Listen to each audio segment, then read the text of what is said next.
الخبيثات للخبيثين والخبيثون للخبيثات والطيبات للطيبين والطيبون للطيبات. Respected students, جو آپ کے ساتھ ریکارڈنگ شیئر کی جاتی ہے یوٹیوب چینل پر، اس کے ڈسکرپشن باکس میں اسائنمنٹ کے کوسچنز موجود ہوتے ہیں. ان کے آنسرز آپ نے اپنی نوٹ بک پر لکھ کر فیس بک گروپ جو کہ دی قرآنک ایجوکیشن کا ہے اس پہ اپلوڈ کر دینے ہوتے ہیں. اس طرح آپ کے اسائنمنٹ سبمٹ ہو جاتی ہیں. بسم اللہ الرحمن الرحیم. شروع اللہ رب العزت کے بابرکت نام سے جو بڑا مہربان نہایت رحم والا ہے. ربی اشرح لی صدری ویسر لی امری واحلل عقدۃ من لسانی یفقہوا قولی. سورۃ النحل آیت نمبر 51 سے آج ہم سٹارٹ کریں گے انشاءاللہ. لیکچر نمبر 6 ہے. اللہ رب العزت سے دعا کرتے ہیں ہمیں صحیح سے قرآن کو سمجھنے اور اس پر عمل کرنے کی توفیق عطا فرمائے. وقال، اور کہا اللہ نے، لا تتخذوا، نہ بنائے، الہین، معبود، الہین اثنین، نہ بنائے معبود دو یا زیادہ، انما، سوائے اس کے، ہوا وہ، الہ واحد، یکتا معبود ہے، فإیایا، پس مجھ ہی سے، فرحبون، ڈریے. وَلَهُ، اور اسی کے لیے ہے، ما فی السماوات، جو آسمانوں میں ہے، والارض، اور جو زمین میں ہے، وَلَهُ، اور اسی کے لیے ہے، دین، اطاعت اور عبادت، واسبہ، لازم. افغیر اللہ، تو کیا اللہ کے سوا، تتقون، تم کسی اور سے ڈرتے ہو. وما بکم، اور تمہارے پاس، من نعمت، کوئی نعمت، فمن اللہ، اللہ کی طرف سے. ثم، پھر، اذا مسکم الضر، پھر جب تمہیں کوئی تکلیف پہنچتی ہے، فالیہ، تو اسی کی طرف، تجأرون، تم روتے چلاتے ہو، اسی کی طرف آتے ہو اور روتے چلاتے ہو. ثم، پھر، اذا، جب کشفا، کھول دیتا ہے یا دور کر دیتا ہے، الضر، سختی، عنکم، تم سے، اذا، جب فریق، ایک فریق، منکم، تم میں سے، بربہم، اپنے رب کے ساتھ، یشرکون، پھر وہ شریک بے ٹھہراتا ہے، یکفروا، تاکہ وہ ناشکری کریں، بما، اس سے جو آتیناہم، ہم نے انہیں دیا، فتمتعوا، تو تم فائدہ اٹھا لو، فسوف تعلمون، تو ان قریب تم اس کو جان لو گے.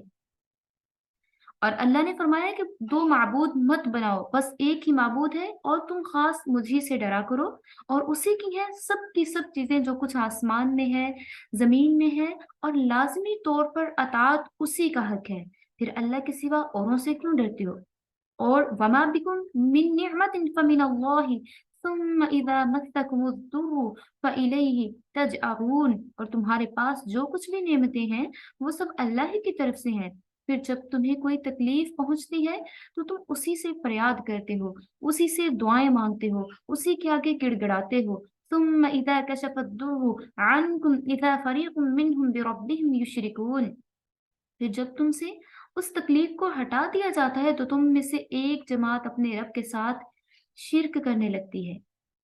یکفروا بما آتیناہم فتمتعوا فسوف تعلمون، جس کا حاصل یہ ہے کہ ہماری ہی دی ہوئی نعمت کی ناشکری کرتے ہیں. خیر، چند روزہ عیش اڑا لیں، اب جلد ہی آپ کو اس چیز کے بارے میں معلوم ہو جائے گا جو آپ گناہ کیا کرتے تھے. اب ان آیات میں اللہ تبارک و تعالیٰ کی طرف سے کہا جا رہا ہے کہ توحید کی طرف آپ آ جائیے، اللہ کی طرف آ جائیے. شرک کی مذمت کی جا رہی ہے، برائی ظاہر فرمائی جاتی ہے، اور ان آیات میں اللہ تعالیٰ اپنا حکم نازل فرماتا ہے جو کہ مختلف انبیاء کی زبانی بندوں تک اللہ تعالیٰ نے بھیجا تھا، تاکہ انسان خالص توحید کو اختیار کریں، عقائد، اعمال، اقوال میں شرک سے پرہیز کریں، اور عبادت خالص اسی مالک کی کریں جو سارے جہان کا مالک ہے، کسی دوسرے کو اس کی خدائی میں شریک نہ کریں. اس کے بعد توحید الوہیت کی دو کھلی ہوئی دلیلیں یہاں پہ بیان کی جاتی ہیں، جس سے اللہ کی الوہیت اور عبادت کی نفی اور وحدانیت الہی کا ثبوت ہوتا ہے. پہلی دلیل تو یہ ہے کہ معبود وہی ہو سکتا ہے جو دنیا کی ہر چیز کو کریٹ کرنے والا، بنانے والا، اس کا مالک، اس کا متعلق اور حکمران ہو، اس کے قبضے قدرت سے کوئی چیز باہر نہ ہو، اور دوسری چیز، اور ہر چیز دوامی طور پر اس کے ہی اس کے زیر فرما ہو، اور اسی کی اطاعت کرے، اور جو چیز مخلوق ہو وہ خالق نہ ہو. مملوک ہو مالک نہ ہو، محکوم ہو حاکم نہ ہو، وہ کسی طرح الوہیت اور معبودیت کا استحقاق نہیں رکھتی، کیونکہ زمین و آسمان کی ہر چیز کا مالک خالق حاکم اللہ ہی ہے، لہٰذا اس کے سوا کوئی بھی الوہیت کا مستحق نہیں ہے۔ اب الوہیت سے کیا مراد ہے؟ الوہیت سے مراد یہ ہے کہ اس کی خالص عبادت کی جائے اور عبادت اسی رب کی جائے۔ تو اب یہاں پہ الوہیت کی ڈیفینیشن یہ بیان کی گئی ہے کہ الوہیت وہ ہے جو ہر چیز کا کریٹر ہے، بنانے والا ہے، پیدا کرنے والا ہے، مالک ہے، معبود ہے، الہی ہے، اور اسی نے مخلوق کو بنایا ہے، اور وہ مالک ہے اور وہ حاکم ہے، اور یہ الوہیت ہے، اس کے سوا کوئی بھی اس کا مستحق نہیں ہے۔ دوسری دلیل یہ ہے کہ الوہیت و معبودیت کا حق اسی کو پہنچتا ہے جس کے ہاتھ میں نفع یا نقصان پہنچانے کی طاقت ہو۔ انسان کو جس قسم کی بھی نعمت حاصل ہوتی ہے، اس کا سرچشمہ اللہ تعالیٰ ہی کی ذات ہے۔ اس طرح ہر نعمت اللہ تعالیٰ کی طرف سے ہے، ہر طرح کی نعمت، خوشی، جو بھی ہمیں خوشی ملتی ہے اللہ کی طرف سے ہی ملتی ہے۔ پھر اس کے علاوہ دوسری سائڈ پہ جب ہم جاتے ہیں نا، جب کوئی تکلیف یا مصیبت پہنچتی ہے یا پڑتی ہے، تو اس حالت میں لوگ سب کچھ بھول کر اللہ ہی کو پکارتے ہیں، کیونکہ تکلیف بھی اللہ کی طرف سے ہوتی ہے، لیکن اس کو دور کرنے والی ذات بھی اللہ تبارک و تعالیٰ کی طرف سے ہے۔ اللہ آزمائش ان لوگوں پر ڈالتا ہے جو اللہ کے پیارے بندے ہوتے ہیں۔ ایون کہ ایک حدیث کا مفہوم ہے، اگر کسی مومن کو کانٹا بھی چبھتا ہے تو اس کے لیے اس میں خیر رکھ دیا جاتا ہے، اس کو اس کے لیے اجر و ثواب دیا جاتا ہے۔ لیکن اگر وہ مومن ہے، اگر وہ مسلم ہے، اگر وہ اللہ تبارک و تعالیٰ کی ذات پر کامل یقین رکھنے والا ہے، اللہ کو واحد ماننے والا ہے، الہ ماننے والا ہے، دین اس کو ثواب ملے گا۔ ادروائز اگر وہ اللہ کے ساتھ کسی کو شریک ٹھہراتا ہے یا وہ مسلم نہیں ہے، تو اس کو جو بھی تکلیف پہنچے گی وہ اس کا کوئی بھی اس کو ریوارڈ نہیں دیا جائے گا، اس کو کوئی بھی اس کا ثواب نہیں دیا جائے گا۔ تو جب بھی کوئی تکلیف یا مصیبت پہنچتی ہے تو پھر یہ نان مسلم بھی اللہ ہی کو پکارتے ہیں، اور ان کو پتا ہوتا ہے کہ یہ ساری کی ساری ان کی تکلیفیں اللہ دور کرے گا۔ اور مشرکین مکہ جو تھے ان کا بھی یہی عقیدہ تھا، پہلے تو وہ بتوں کے بارے میں بڑی باتیں کیا کرتے، لیکن جب کبھی ان کو کوئی تکلیف پہنچتی تو ایسے پکارتے کہ ہمیں اب مسلمانوں کا خدا ہی اس تکلیف سے نکال سکتا ہے۔ تو جہاں وہ کوئی اپنی طرف سے ان کو کوئی تکلیف پہنچتی تو ان کو لگتا کہ اللہ ہی جو ہے مسلمانوں کا خدا، وہی اس چیز کو دور کر سکتا ہے، اس تکلیف کو دور کر سکتا ہے۔ تو جب سب بھلائیاں اور نعمتیں اسی کی طرف سے ہیں، ہر ایک برائی یا سختی کا دفع کرنا بھی اسی کے قبضہ میں ہے، تو دوسرا کون ہے جو اس کی البحیت میں حصہ دار بن سکے، یا جس سے انسان خوف کھائے یا امیدیں باندھے؟ مگر جہاں سختی دور ہوئی، منعم حقیقی کو بھلا بیٹھے، نہ محسن حقیقی کا احسان مانا، نہ یہ اندیشہ کیا کہ ناشکری کی سزا کیا ہے، کہ ناشکری کریں گے تو سزا ملے گی، پکڑے جائیں گے، یہ کفران نعمت، سلب نعمت کا معجب ہو جائے گا۔ گویا خدا وحدہ لا شریک نے جو انعام فرمایا تھا، بالکل اس سے انکار کر دیا انہوں نے۔ اللہ نے جو ان پر نعمتیں نازل کی، اللہ نے جو ان پر انعام فرمایا، اس سے ہٹ گئے، اس کا انکار کرنے لگے۔ بہتر ہے کہ چند روز کی انہیں مہلت دی جائے تاکہ خوب دنیا کی زندگی کے مزے اڑا لیں، آخر معلوم ہو جائے گا کہ اس مشرکانہ کفران نعمت کی کیسی سزا ملتی ہے۔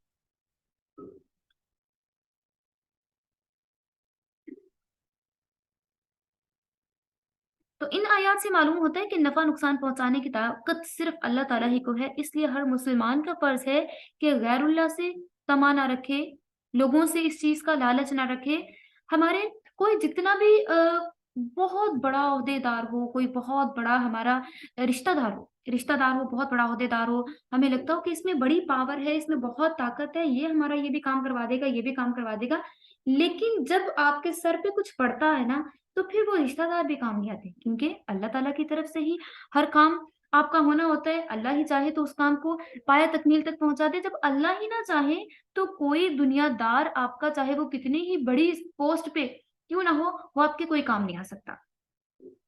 اس لیے ہر مسلمان کا فرض ہے کہ غیر اللہ سے طمع نہ رکھے، انسانوں سے طمع نہ رکھے، انسانوں سے کوئی امید نہ رکھے۔ ہم خوش بھی اسی میں رہ سکتے ہیں جب ہم انسانوں سے زیادہ ایکسپیکٹیشن لگانا چھوڑ دیتے ہیں۔ جب ہم لوگوں سے ایکسپیکٹیشن زیادہ لگاتے ہیں نا کہ یہ میرے یہ کام آئے گا، یہ کرے گا، یہ وہ کرے گا، ہمیں جتنی زیادہ ایکسپیکٹیشن ہوتی ہیں وہ اتنی ٹوٹتی ہیں۔ جتنی امیدیں ہم نے لوگوں سے لگائی ہوئی ہوتی ہیں، انسانوں سے لگائی ہوئی ہوتی ہیں، چاہے وہ بلڈ ریلیشن ہی کیوں نہ ہو، ہمارے حقیقی رشتے ہی کیوں نہ ہوں، ہم نے جتنی ان سے امیدیں لگائی ہوتی ہیں، ایون ساری بات کو چھوڑتے ہیں، ہم اپنے بہن بھائیوں کی بات کرتے ہیں، اگر ہم نے اتنی ہمیں امید ہوتی ہے کہ اگر ہم ان سے کہیں گے نا، چھوٹے بہن بھائیوں سے ہمیں بڑی امید ہوتی ہے، یہ میری بڑی عزت کرتے ہیں، اگر ایک گلاس پانی آپ کہیں گے نا اٹھ کے پلا دیں،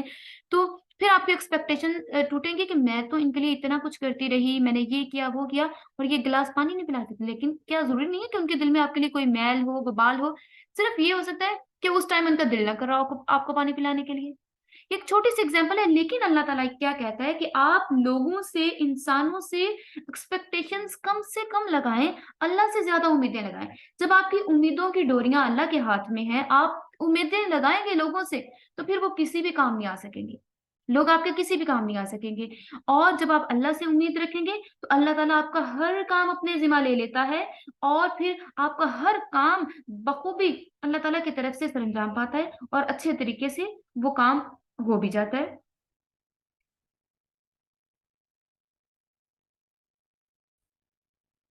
وَيَجْعَلُونَ اور وہ مقرر کرتے ہیں، لما اس کے لیے جو لا يعلمون وہ نہیں جانتے، نصیباً حصہ، مما اس سے جو رزقناہم ہم نے انہیں دیا، تاللہ اللہ کی قسم، لتس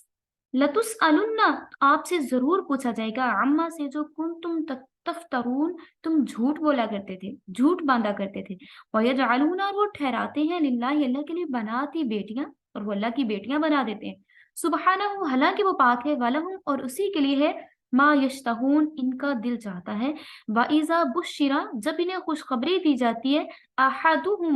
ان میں سے کسی کو بالأنثى لڑکی کی، دل پڑ جاتا ہے وجہہ ان کا چہرہ مسوداً سیاہ، وہو اور وہ کظیم غصے سے بھر جاتے ہیں،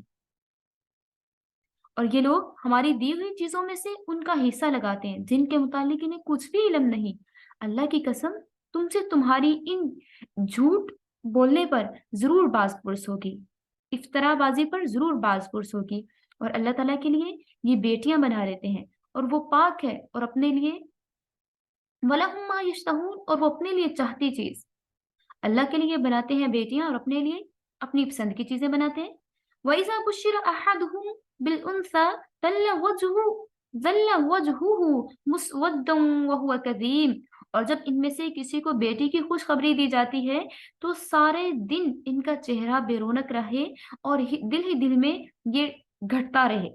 يَتَوَارَى مِنَ الْقَوْمِ مِنْ سُوءِ مَا بُشِّرَ بِهِ جس چیز کی اس کو خبر دی گئی ہو اس کے آر سے لوگوں سے چھپائے پھرتا ہے، أَيُمْسِكُهُ عَلَى هُونٍ أَمْ يَدُسُّهُ فِي التُّرَابِ أَلَا سَاءَ مَا يَحْكُمُونَ اس کو ذلت پر لیے رہے یا اس کو مٹی میں گاڑ دے، خوب سن لیں ان کی یہ تجویز بہت ہی بری ہے، للذین ان لوگوں کے لیے لا یؤمنون جو نہیں ایمان رکھتے بالآخرت یا آخرت پر، مثل السوء ان کی مثال یہ ہے کہ ان کے لیے بہت بڑی برائی ہے، بری حالت ہے ان کی، وَلِلَّهِ الْمَثَلُ الْأَعْلَى اور اللہ تعالیٰ کے لیے بڑی اعلیٰ درجے کی صفات ثابت ہیں، وَهُوَ الْعَزِيزُ الْحَكِيمُ اور وہ بڑا زبردست اور حکمت والا ہے۔ ایام جاہلیت میں مشرکین عرب مختلف دیوتاؤں دیویوں کی پرستش کیا کرتے تھے، انہوں نے ہر ایک کا فرضی نام بھی رکھ چھوڑا تھا اور کارخانہ قدرت میں دخل دینے کی ایک مخصوص نوعیت بھی ہر ایک کے لیے الگ الگ مقرر کر رکھی تھی، کسی کو بارش کی دیوی کہا کرتے، کسی کو کھیتی کا دیوتا، کسی کو روشنی کا مالک، کسی کو حسن و جمال کی ملکہ، ان فرضی معبودوں کی اصل حقیقت سے وہ قطعاً ناواقف تھے، ان کو تو یہ بھی معلوم نہیں تھا کہ وہ فرضی نام جن کو باپ دادا سے سنتے چلے آئے ہیں کیا ان کی کچھ حقیقت بھی تھی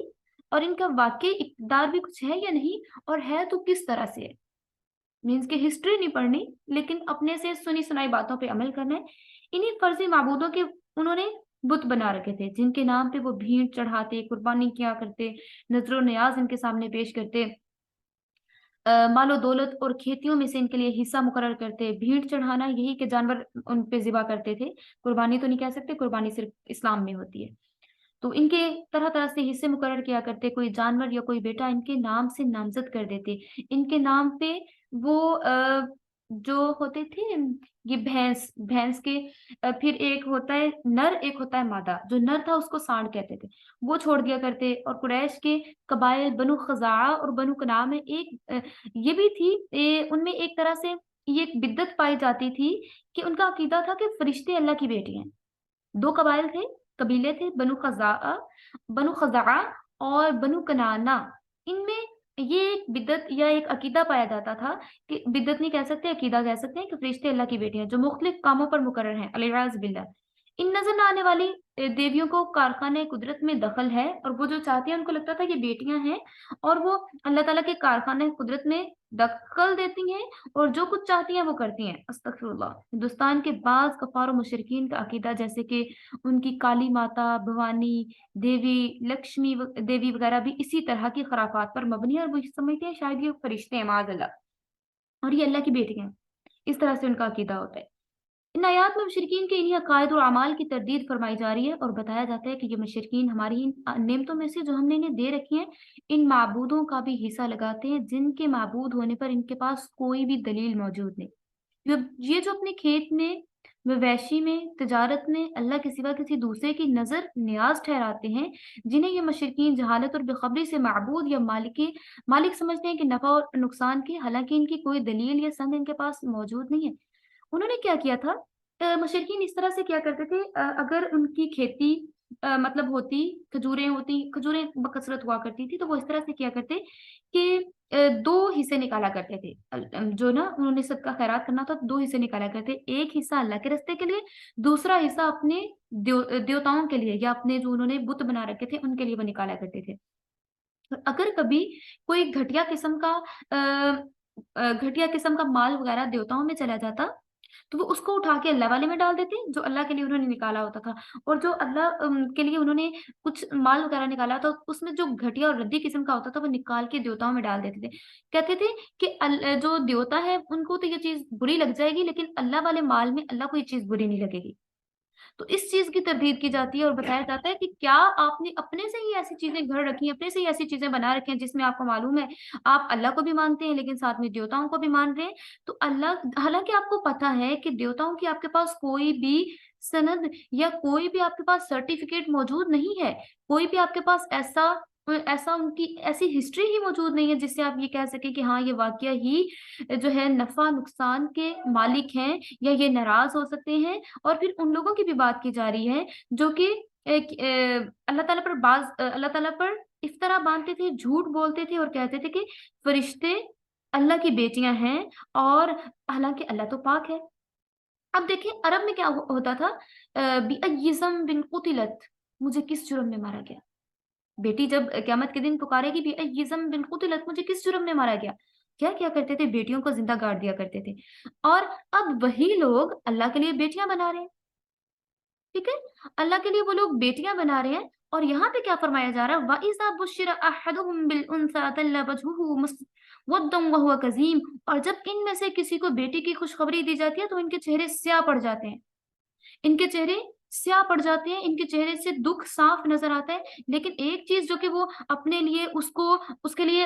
خوشی محسوس نہیں کرتے, لیکن دوسروں کے لیے وہ اس کو کیسے خوشی محسوس کر سکتے ہیں, کیسے وہ یہ کہہ سکتے ہیں کہ ہاں یہ اللہ کی بیٹیاں ہو سکتی ہیں. اللہ کی بیٹی نہیں ہو سکتی اور نہ ہی اللہ کے لیے کسی کو شریک ٹھہرایا جا سکتا ہے. تو اس لیے مشرکین سے کہا جا رہا ہے کہ یہ جو آپ اللہ کے ساتھ شریک ٹھہراتے پھر رہے ہیں, آپ کہہ رہے ہیں جیسے کہ کنانا کے قبائل کے لوگ کہا کرتے تھے کہ اللہ کی بیٹیاں ہیں اور اللہ جو ہے وہ بیٹیاں رکھتا ہے, اور وہ بیٹیاں جو ہے وہ ہر طرح سے کام پرفارم کرتی ہیں. تو اللہ تعالیٰ فرماتا ہے کہ آپ اپنے لیے تو بیٹی کو پسند نہیں کر رہے, تو آپ کس طرح سے میرے لیے آپ اس چیز کو پسند کر رہے ہو اور میرے لیے اس چیز کو بنا رہے ہو جو کہ آپ اپنے لیے پسند ہی نہیں کرتے. تو اس چیز پہ تعجب کہا جا رہا ہے. جب تعجب کیا جا رہا ہے, ان سے کہا جا رہا ہے کہ آپ اپنے لیے تو بیٹوں کی خواہش کرتے ہیں لیکن آپ فرشتوں کو اللہ کی بیٹی بنا کے بیٹھے ہوئے ہیں. تو اس چیز کے لیے اللہ تعالیٰ ان کو بار بار بتا رہا ہے کہ آپ یہ چیزیں ایگزسٹ نہیں کرتی. اللہ وحدہ لا شریک ہے, اللہ الہ ہے, معبود ہے, وہ ایک ہے, وہ یکتا ہے, وہ اللہ الصمد ہے, وہ بے نیاز ہے. آپ اس کی بیٹیاں نہیں بنا سکتے, آپ اس کے ساتھ کسی کو شریک نہیں ٹھہرا سکتے. اور آگے یہ بات کی جا رہی ہے یتوارا من القوم من سوء ما بشر به, پھر جب ان کو خبر دی جاتی ہے, ان کو پتہ چل جاتا ہے کہ لوگوں کو اس چیز کے بارے میں پتہ نہ چل جائے, تو وہ چھپ چھپا کے پھرتے ہیں, لوگوں سے چھپ چھپا کے پھرتے ہیں. اب ان کو لگتا ہے کہ بیٹی کی ذلت ان کے منہ پہ ہے, اور اگر ان کو موقع ملے تو وہ اپنے منہ پہ گارا بھی مل لیں. ام یدسہ فی التراب, اس کو مٹی میں گاڑ دے, یا وہ ان کو مٹی کے اندر زندہ دفن کر دیں, یا اپنے منہ جو ہے وہ مٹی سے بھر لیں. خوب سن لیجیے, الا ساء ما یحکمون, خوب سن لیجیے ان کی یہ تجویز بہت ہی بری ہے کہ وہ اس چیز کو اس طرح سے